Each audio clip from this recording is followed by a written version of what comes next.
Kita harus berani melawan. Dan untuk itu diperlukan mindset yang teguh, mindset ketekunan, keseriusan. Jadi pemberontakan dan ketekunan nanti jadi kunci perlawanan terhadap absurdisme. Hidup itu pasti absurd, tapi kita bisa melawannya dengan jadi diri kita sendiri.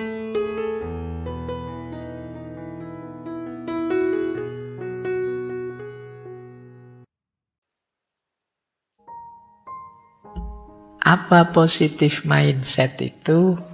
Positive mindset itu satu sikap mental yang fokus pada kebaikan. Jadi dia selalu positif menghadapi situasi apapun. Selalu optimis dan yakin meskipun ada banyak masalah, kita mampu kok menyelesaikannya. Ini namanya positive mindset. Jadi cara pandang terhadap hidup yang serba positif. Yang dilihat positif, apapun itu ya dilihat sisi positifnya. Kemudian optimis, kemudian percaya diri bisa menyelesaikan apapun tantangan hidup. Ini orang yang punya positive mindset.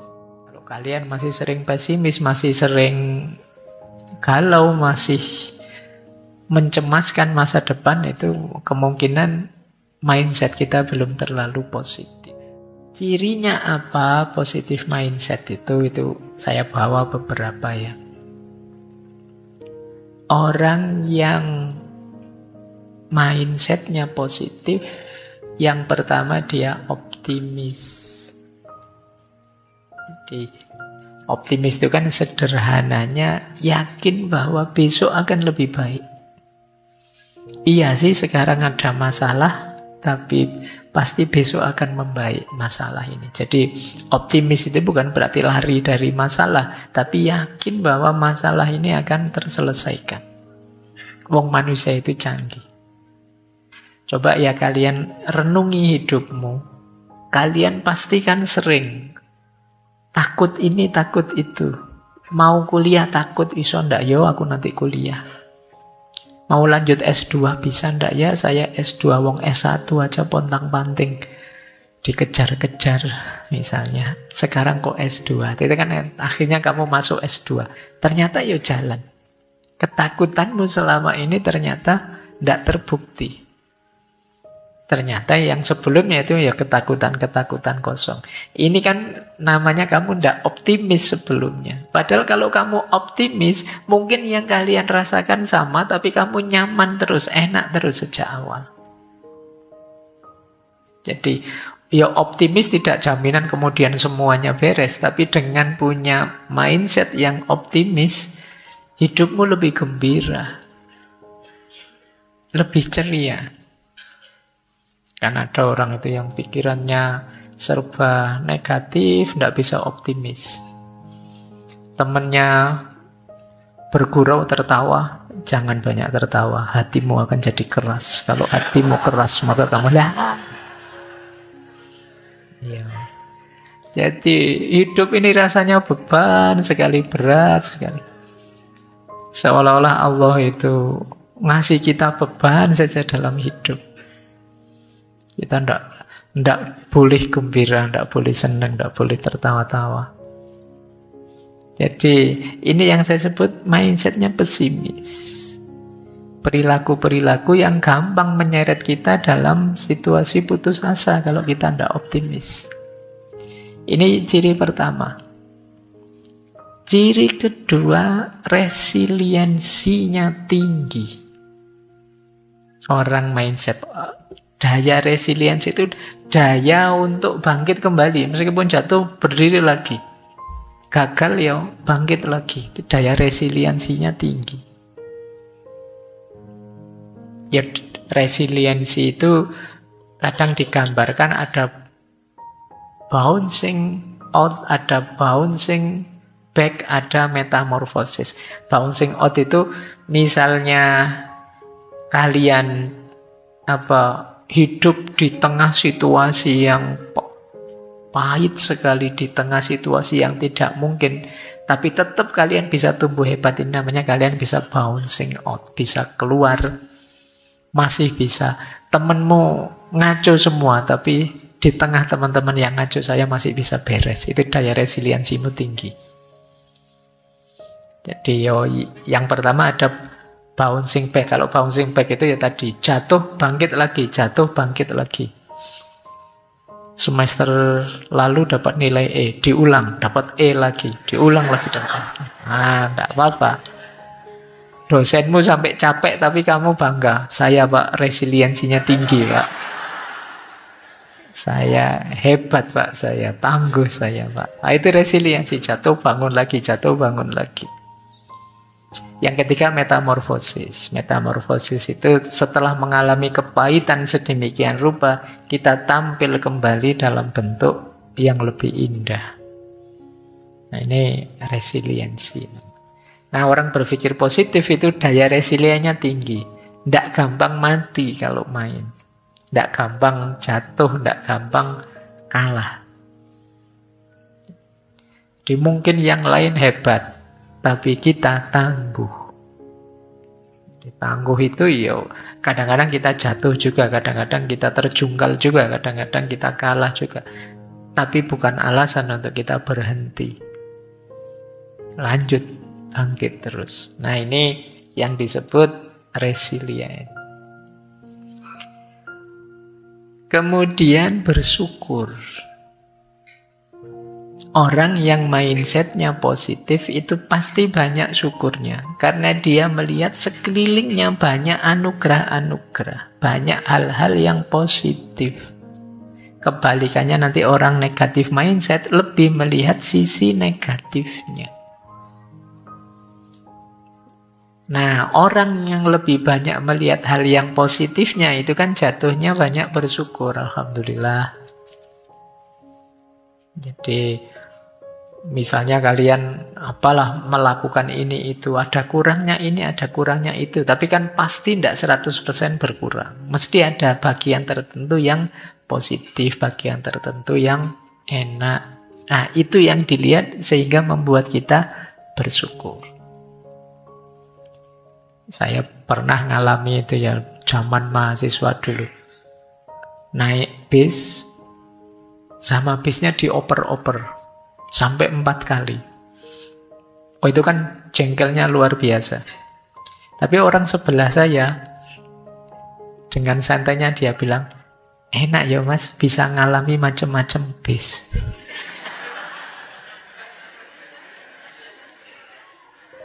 Yang lain bayar sekali dapat 1 bis. Kita bayar sekali dapat 4 bis loh. Oh itu kan, yang lain mesuh-mesuh, dia alhamdulillah bisa dapat 4. Loh, jadi dari pengalaman sepahit itu masih bisa bersyukur. Ini positive mindset. Jadi ya kan kalau dalam agama rumusnya siapa banyak bersyukur akan ditambah terus. Kita sering begitu, seperti saya bilang tadi ya, kita sering lebih mengambil sudut pahitnya. Padahal bisa kok dimaknai positif. Peristiwa tadi misalnya kayak naik bis tadi kan sesuatu yang kita tidak bisa mengelakkan itu. Ya terpaksa kita terima, wong kita inferior di hadapan kernet dan supirnya. Nah, mau tidak mau kan kita terima. Bedanya yang negatif mindset, dia dengan kegalauan dan kemarahan yang luar biasa, tapi yang positif mindset dia gembira dan bersyukur. Momennya sama. Itu bedanya orang positif dan negatif. Ayolah kalau kalian bisa latihan seperti ini, kalian akan lebih bahagia. Ya memang ada masalah. Siapa sih yang orang hidupnya tidak ada masalah? Semuanya ada masalah. Kalian boleh tunjuk siapapun orangnya, manusianya, pasti ada masalah. Tapi ada orang yang membahasakan masalah itu sebagai kekalahan dirinya, ada yang membahasakan masalah itu sebagai tantangan untuk ditaklukkan. Makanya bahasakan itu sebagai tantangan. Kalau tantangan kan bukan berarti kamu kalah, wong ini masih belum, masih harus saya jawab, saya selesaikan. Tapi kalau kamu maknai sebagai kekalahan, ya kamu selesai. Kamu mandek. Baik, setelah rasa syukur ada percaya diri. Yo, ini gandengannya optimis pasti. Orang optimis ya jatuhnya percaya diri. Orang yang percaya diri lebih mantep. Apa saja yang dilakukan dia mantep dibandingkan orang yang masih ragu-ragu. Apalagi orang minder, tidak percaya dirinya sama sekali. Kadang-kadang kita terbawa oleh, kan kita sering di Indonesia itu, jangan sombong loh ya, jangan itu ya, terus kita merendahkan diri. Tapi kadang-kadang secara tidak sadar kebablasan. Sehingga jatuhnya kita terus jadi minder, tidak percaya diri. Akhirnya banyak momen yang harusnya bermanfaat jadi tidak jalan. Karena kita tidak percaya diri. Jangankan yang besar-besar, kadang-kadang kalian disuruh jadi imam saja kan tidak pede. Wong Jawa imam sholat zuhur aja kadang kan silahkan, yang lain ayo monggo, ayo monggo. Alah wong tinggal imam saja loh, wong sholat zuhur tidak ada suaranya, tapi ya masih adu jempol sampai lama itu bisa. Ya kan, ya tinggal salah satu ngalah ke depan kan selesai, tapi ya bisa tunggu-tungguan lama itu.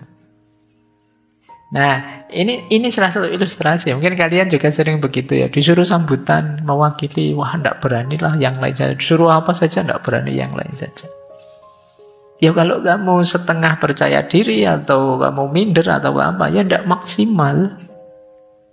Seandainya terpaksa kamu harus tampil, kan akhirnya jadi setengah jalan. Karena kamu ragu-ragu, grogi. Mungkin kalian sering alami ya, grogi terus jadi tidak fokus. Harusnya yang dilakukan itu kamu sudah bisa, sudah hafal, tapi karena grogimu terus jatuhnya jadi setengah jalan. Karena sejak awal kamu tidak percaya diri, mindsetmu agak negatif. Saya teringat dulu zaman KKN, kemarin baru ada anak KKN. Zaman saya KKN itu ada teman yang disuruh adzan sama masyarakat. Yo, saya yakin dia hafal adzan sih, tapi dia tidak percaya diri bahwa dia bisa adzan. Groginya luar biasa. Mungkin kalian pernah ngalami ya. Sampai akhirnya begitu terpaksa wong yang lain tidak ada, tinggal dia, terpaksa dia adzan. Saking groginya, harusnya yang dia keraskan Allahu Akbar, tapi sejak bismillah dia sudah keras. Jadi harusnya Allahu Akbar, dia bismillah gitu. Jadi saking groginya. Jadi pikirannya sudah kemana-mana, itu kan fokusnya pasti. Itu tadi, dia kurang percaya diri. Karena dalam bayangannya, nanti kalau keliru gimana? Nanti kalau tidak enak gimana? Nanti kalau tidak cocok dengan maunya masyarakat gimana? Itu kan yang menghantuimu. Sampai hal sepele yang harusnya kalian lancar saja, biasa saja, terus jadi grogi, terus jadi tidak maksimal. Nah ini jadi pelajaran hidup kita ya kadang-kadang, karena itu sih. Dalam banyak hal kita memang harus bersikap percaya diri saja lah, bisa kok. Itu akan lebih membantu. Lanjut. Fokus pada solusi bukan masalah. Kenapa fokus pada solusi? Yo, biar kita lebih produktif, bukan meratapi masalah. Banyak orang yang begitu ada masalah, bulet di masalah. Jadi Pak, saya masalah ini, kemana-mana meratapi masalahnya. Ini namanya fokus pada masalah. Ayo fokus pada solusi. Kira-kira kalau masalahnya begini, jalan keluarnya seperti apa? Nggak nyampe Pak, ya minta tolong teman. Mungkin ada yang bisa bantu jalan keluarnya gimana. Teman-teman juga nggak tahu Pak. Ya mungkin yang lebih pinter, ustadz, kiai, ulama atau siapa. Masih buntu juga, ya sudah pasrahkan sama Allah.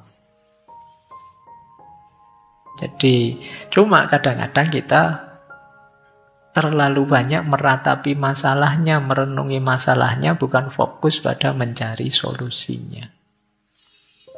Ada banyak momen yang kita itu terlalu banyak membahas masalahnya, diulang-ulang terus. Iya, semua orang tahu ada masalah itu.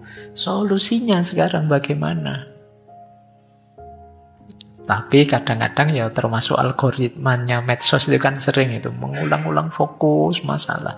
Jadi akhirnya tambah panas, tambah panas, tambah panas, tambah ada solusinya. Lanjut. Terus positive mindset itu tumbuh dan belajar. Iya, kita sekarang banyak kekurangan. Ada banyak hal yang kita tidak mampu, maka kita siap belajar dan tumbuh semakin baik, semakin baik. Saya akui saya tidak bisa adzan, tidak bisa qiraah misalnya. Tapi saya bisa belajar adzan, belajar qiraah. Besok insya Allah saya bisa. Minggu depan insya Allah saya bisa. Ini namanya positive mindset. Banyak orang yang begitu sadar saya tidak bisa, terus padam dia.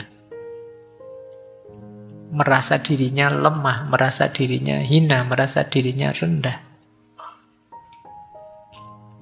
Nah, itu berarti ya dia tidak positif mindsetnya. Jadi mindset positif itu menerima bahwa ada yang kurang. Saya belum maksimal, saya belum istimewa. Tapi setelah ini saya akan belajar untuk jadi lebih baik, lebih bagus, lebih istimewa. Dan terakhir, positive mindset itu mindfulness. Sederhananya mindfulness itu kita bisa menikmati momen demi momen hidup. Jadi kita bisa asik dengan hidup kita. Itu nanti yang membawa pada syukur. Alhamdulillah ya Allah. Kan paling minimal seruat apapun hidup kita, alhamdulillah ya Allah masih diberi sehat, masih diberi hidup. Kalau sudah mati Pak, ya sudah selesai. Kan gitu aja. Sepanjang kita masih hidup, pasti masih ada dan banyak hal yang bisa kita syukuri, yang bisa kita nikmati. Ayo kita nikmati. Jadi jangan mikir yang negatif terus. Inilah cirinya positive mindset. Lanjut. Sekarang kebalikannya, negatif mindset. Sebenarnya tidak perlu dijelaskan panjang ya. Pokoknya lawannya yang positif tadi ya negatif, kan itu saja sebenarnya. Yang dilihat hal negatifnya saja, yang dibayangkan problem-problemnya saja, sehingga dia pesimis, ragu-ragu, tidak puas. Ada apa saja yang ada di pikirannya adalah kemungkinan buruknya. Ini negatif mindset. Kalau melihat apa-apa yang dilihat kemungkinan buruknya. Selamat ya, kamu bisa lulus, IP-nya tinggi. Alah, lulus IP tinggi tidak jaminan masa depan kok Pak. Gitu, guys. Selalu lihat aspek buruknya. Padahal tinggal kamu nikmati momenmu. Lulus sekarang, wisuda sekarang, membahagiakan temanmu, senang-senang foto-foto. Tapi kamu malah mikir masa depan yang suram. Ini namanya negatif mindset. Melihat apa saja dilihat negatifnya. Nanti diajak makan di angkringan, makan kayak gitu, kolesterolnya banyak. Nanti diajak makan di restoran yang bagus, yang mewah, itu biayanya besar. Pokoknya diajak apa saja dilihat negatifnya. Hidupnya tidak bisa senyum, pokoknya merengut terus tiap hari. Ini orang yang negatif mindsetnya. Selalu lihat opsi negatifnya, sisi negatifnya. Yuk jadi hidup kita jadi berat. Ya hidup ini sebenarnya tergantung cara pandang kita dan memang bisa positif, bisa negatif. Tapi orang negatif hanya lihat negatifnya saja. Dan akan sangat berat untuk hidupnya. Dia akan gelisah terus. Oke. Cirinya apa? Negatif mindset. Nah, ini lawannya tadi ya. Lawannya positif mindset. Ciri pertama pesimis. Jadi pesimis itu akhirnya tidak percaya diri, terus ragu-ragu pada dirinya sendiri. Sudah, ini nanti jadi kuncinya sudah. Kebalikan dari yang positif tadi. Ciri ketiga, catastrophizing. Jadi catastrophizing itu cenderung senengannya melebih-lebihkan. Jadi mudah panik oleh hal-hal kecil karena bayangan efek besar. Jadi, pusing sedikit, jangan-jangan stroke ini ya, kolesterolku berapa ya? Ini catastrophizing. Jadi pikirannya, senengannya melebih-lebihkan apa-apa. Sebenarnya sederhana, tapi kamu anggapnya seolah-olah ini bahaya besar ini.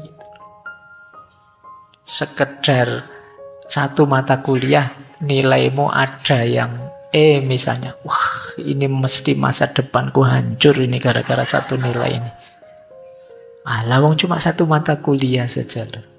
Diulang kan bisa, tapi kamu anggap itu bencana hebat, seolah-olah hidupmu sudah selesai gara-gara itu. Wong masih pacar saja putus, kamu kok sesedih itu sih? Ya sedih, enggak apa-apa, tapi enggak sampai segitunya lah. Hidup saya gelap sekarang Pak, enggak ada sandarannya, enggak ada. Allah, nyari sandaran yang lain banyak. Tapi seolah-olah hancur hidupmu. Ini catastrophizing. Senengannya melebih-lebihkan. Oke, baik, kita lanjutkan ya. Iya sih memang ada masalah, tapi kan kecil saja itu masalahnya. Enggak sampai sebesar itu. Jangan sampai membuat kita ketakutan. Kemudian ada blaming mentality dan victim mentality. Mentalitas menyalahkan atau mentalitas jadi korban. Ini sederhananya, ini biasanya nyari kambing hitam. Kalau ada masalah nuding kiri, nuding kanan. Pokoknya masalah itu selalu di luar diri saya. Saya ini hanya korban. Selalu begitu mikir. Itu namanya blaming mentality and victim mentality. Orang-orang itu loh yang mengacaukan negara. Saya sekarang yang susah yang itu tadi. Selalu nuding. Seolah-olah saya sangat baik, sangat bersih, sangat bagus. Mereka itu yang sangat rusak, sangat gelap, sangat hitam. Jadi ya bukan berarti mereka benar dan bukan berarti kita salah total. Enggak, pasti ada share-nya kok. Kalau memang situasinya negatif, kita punya andil juga, mereka juga punya andil dan lain sebagainya. Tapi efeknya blaming and victim mentality itu orangnya jadi tidak mau introspeksi.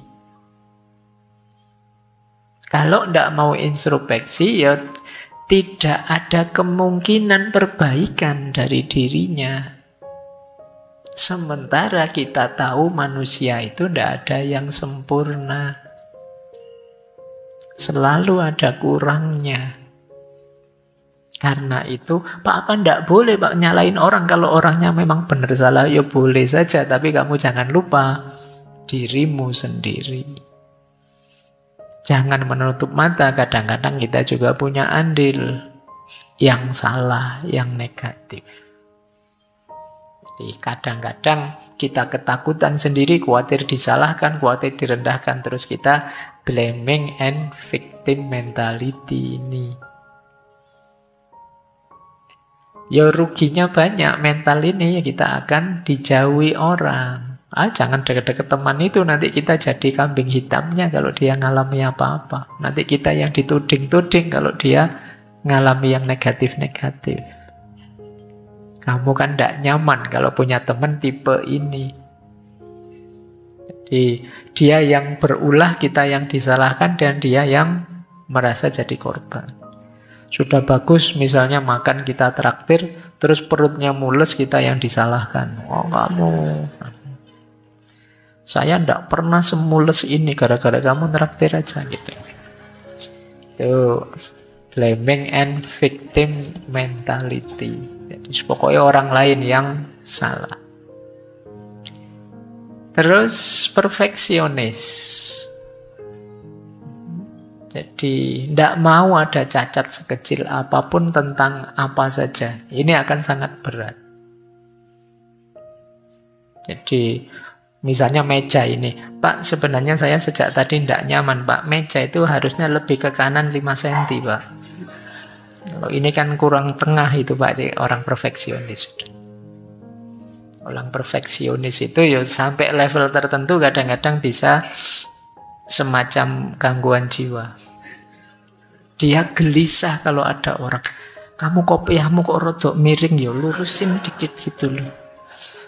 Nggak nyaman saya lihatnya. Itu gaya-gaya orang perfeksionis. Jadi susah sekali melihat sesuatu yang tidak pas, meskipun sangat kecil, sangat sedikit. Sementara di dunia ini yang memang tidak ada yang sempurna. Dan ini akan sangat memberatkan kita. Kalau mentalnya mental perfeksionis, mengejar yang sempurna. Kan dulu pernah saya ceritakan itu ya, ada di sesi kalau tidak salah emotional quotient, ada mahasiswa yang ingin nilainya sempurna. Dia tidak mau menerima kurang sedikit saja. Jadi semua nilainya A semua. Kecuali ada satu mata kuliah yang dosen yang ngasih nilai tiba-tiba amin. Dia tidak terima dikasih nilai amin. Akhirnya pulang ke rumah, ngambil senjata, balik ke kampus, dosennya ditembak sampai tewas. Jadi ketidakmampuan dia mengelola emosi. Dia pinginnya nilainya perfect sih. Kok tidak perfect? Dia gelisah, dia takut. Ada kurang sedikit saja dia takut luar biasa. Ini negatif mindset. Baik, kita lanjutkan ya. Semoga tidak ada yang perfeksionis di sini. Biasa sajalah. Kita manusia tidak ada yang sempurna. Kan ada quotes begini. Sempurnanya manusia adalah ketika dia bisa menerima ketidaksempurnaan. Jadi kalau kalian masih belum bisa menerima ketidaksempurnaan, ya nikmatilah kegelisahan. Karena kalian tidak akan ketemu yang disebut kesempurnaan itu. Sehebat apapun orang, sedahsyat apapun orang. Kalau kata dalam Buddhisme kan ya takdir hidup ini kan penderitaan. Ada banyak hal yang kurang, ada banyak hal yang menyedihkan. Lanjut. Negatif self-talk juga jadi akarnya negatif mindset. Negatif self-talk itu apa? Ucapan kita pada diri kita yang serba negatif. Aku ini bodoh, aku ini nakal, aku ini the negative self-talk. Aku ini memang tidak bisa apa-apa. Aku ini memang orangnya jelek terus takdirnya. Aku ini negative self-talk. Membawa pada pikiran negatif. Kalian harus hati-hati karena ucapanmu pada dirimu itu ucapan yang paling keras terdengar. Kalau kamu sendiri nganggap dirimu bodoh, ya seperti itulah kamu menjalani hidupmu dan melihat ke sekelilingmu. Perilakumu berarti ya perilaku orang. Kamu nganggap dirimu bodoh, ya kamu seperti perilakunya orang bodoh nanti. Hati-hati dengan self-talk pada dirimu sendiri. Caranya, Pak, self-talk saya pada diri saya apa ya? Coba kamu tanya pada dirimu. Aku itu orang yang seperti apa sih? Itu kalau ada jawaban yang negatif, berarti ada self-talk yang negatif. Tapi kenyataannya ada negatifnya, Pak. Bahasakan secara positif. Ya, saya hari ini masih belum bisa A semua nilai saya. Tapi insya Allah nanti kalau saya ulang setahun lagi nilai saya A semua. Ini namanya self-talk positif. Ya, saya akui sih untuk studi saya kurang terlalu canggih. Tapi selain studi saya hebat, main game saya hebat, rebahan saya juara. Kayaknya loh. Jadi self talk-nya itu positif. Pokoknya adalah yang hebat dari saya. Jadi tidak terlalu menjatuhkan dirinya.